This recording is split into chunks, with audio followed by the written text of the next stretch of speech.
Hey there, fellow campers, and welcome to our campsite review on Almega, a park-like caravan and camping site in the greater Dinokeng area. It's tarred the entire way, with some potholes and many speed bumps, whether you're coming from the north or the south.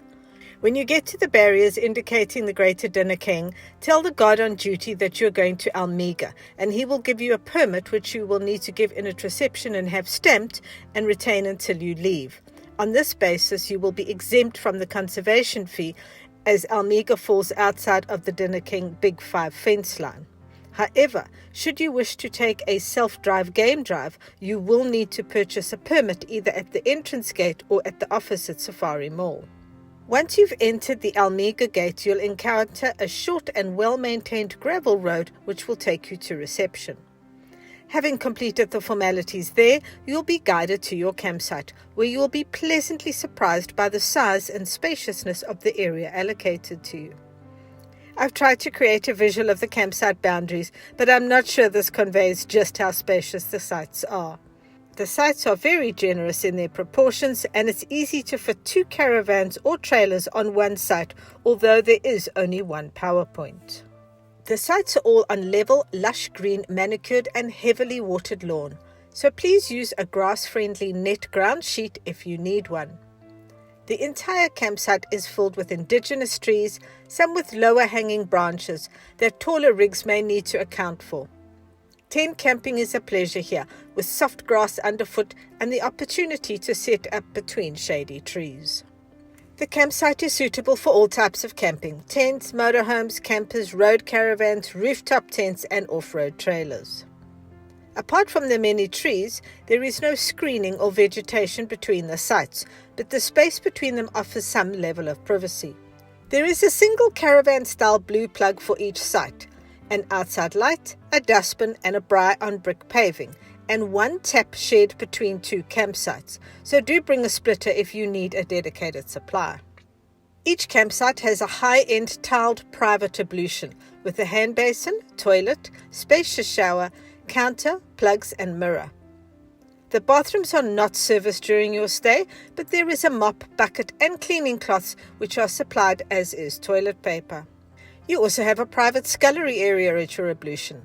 The hot water is heated by gas, and just a word of warning here, putting on the hot tap at the scullery may douse anyone in the shower in cold water.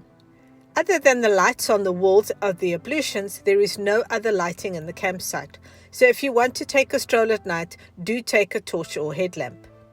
Also, the configuration of the sites means that unless you're walking on one of the roads, you are in fact walking through somebody else's campsite. There's a lovely outdoor swimming pool for those hotter days and a fun-looking kiddies play area with swings and a climbing gym. Now, there's no laundry, restaurant or shop on the premises, but Safari Mall is just 3 kilometers away, and they have a licensed restaurant serving light meals, 2 shops where you can purchase groceries and foodstuffs. There's also a bottle store where prices were comparable to many in Joburg and Pretoria. You cannot take wood onto the property. They are very concerned about the possible introduction of the wood borer beetle, but you can buy wood at reception or just bring charcoal or briquettes. The periphery of the property is fenced, as is the campsite itself, both having electric gates, and you will be given a remote to get in and out of the 2 gates respectively. On the technology front, we were able to make voice calls and stream on both Vodacom and NTN without issue. We use Bluetooth headphones when streaming movies and the news, just so as not to impact our fellow campers. Almega is a treat for birders. We were visited by many species, even though it was winter and the migratory birds have already flown. Please note, Almega is not pet-friendly, so you will need to leave your furred and feathered friends at home. On the plus side, we did spot bush babies at night and squirrels during the day, and Almega is not worried by monkeys, which makes camping an absolute pleasure. But on the downside, you can hear the road noise from the main road, no matter where you are in the campsite. Once we were inside our camper van, we were isolated from the noise, but tent campers will not have this benefit. There's about 15 kilometers of dirt road that one can walk, run or mountain bike. Other than that, take a drive and find any number of places to visit: restaurants, pubs, adventure activities and more, all in the area. Almega, with its lush grass and shady trees, is a green oasis surrounded by golden bushveld of Dinokeng and is very popular with many campers. Well, that's it for this one. Thank you for your time. Stay safe, be well, and I hope to catch you in a campsite sometime.